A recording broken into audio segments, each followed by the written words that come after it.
Bonjour à tous, bienvenue sur mon blog donc pour un nouveau test.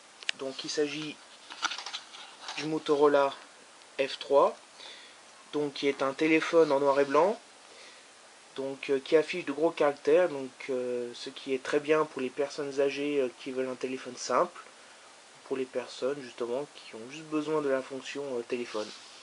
Donc le petit déballage comme prévu. Alors sans trépied, simple à la galère, surtout avec un téléphone. Voilà. Donc voilà le téléphone en lui-même. Donc il y a encore les petites pochettes plastiques présentes dessus, les touches, donc ça c'est navigation, la touche validation, le carnet d'adresse, appeler, recevoir. Donc ces touches sont pas mal grosses. Comme vous pouvez le constater, il est vraiment super fin. Là pour l'instant il n'est pas encore la batterie, mais il est super fin. La prise de recharge et de casque aussi, qui n'est pas livrée avec. Donc voilà.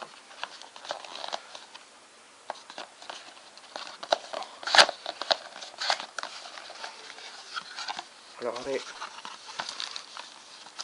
on a, là pour l'instant, on a la batterie qui est avec, voilà. Le petit manuel, qui est très simpliste, hein. Hop là. Le capot et le chargeur.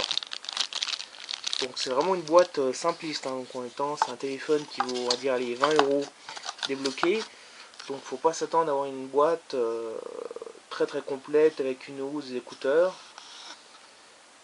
Donc voilà.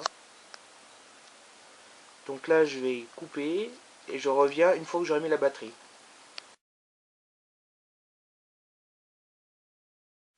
Voilà, donc je reviens avec une nouvelle vidéo. Donc j'ai chargé la batterie.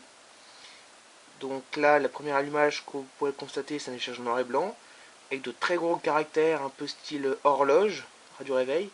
Donc là, je vais régler l'heure. Donc ça, limite, vous voyez, on se déplace avec les touches comme ça. Alors c'est pas trop d'importance, hein. Je passe le détail de régler l'heure.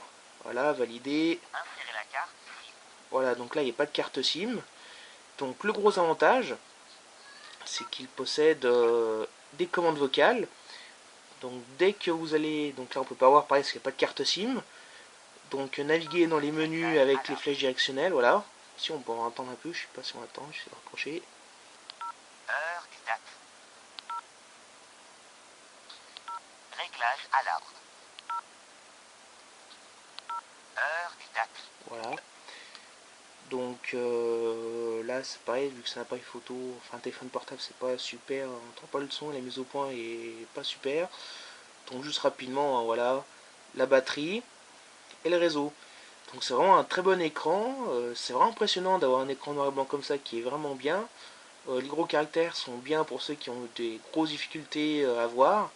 Et pour les personnes âgées, c'est vraiment réduit au minimum. Donc là, comme j'ai dit tout à l'heure, le carnet d'adresse, la touche valider, appeler, raccrocher. Donc c'est vraiment réduit à sa plus simple expression. Donc voilà, vraiment, oui, vraiment ultra fin, hein. Il n'y a pas à dire. C'est vraiment le top.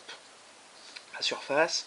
Alors, la seule chose que je peux lui reprocher au niveau du portable, c'est voilà, c'est la surface qui est là. Et là, elle se raye très très rapidement. Donc là, vous pouvez pas le voir, mais il y a déjà des micro-rayures. Donc, on va dire pour un téléphone à 20 €, la qualité est vraiment très bonne. J'étais très étonné.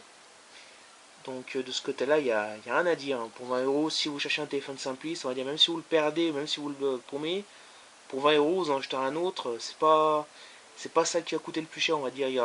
J'aurais moins peur de paumer ce portable-là qu'un téléphone comme mon Beauty, qui là évidemment vaut beaucoup plus cher. Mais voilà. Donc c'était le test, on va dire, déballage rapide du Motorola F3. Donc si vous avez des questions, je peux y répondre, il n'y a pas de problème. Voilà.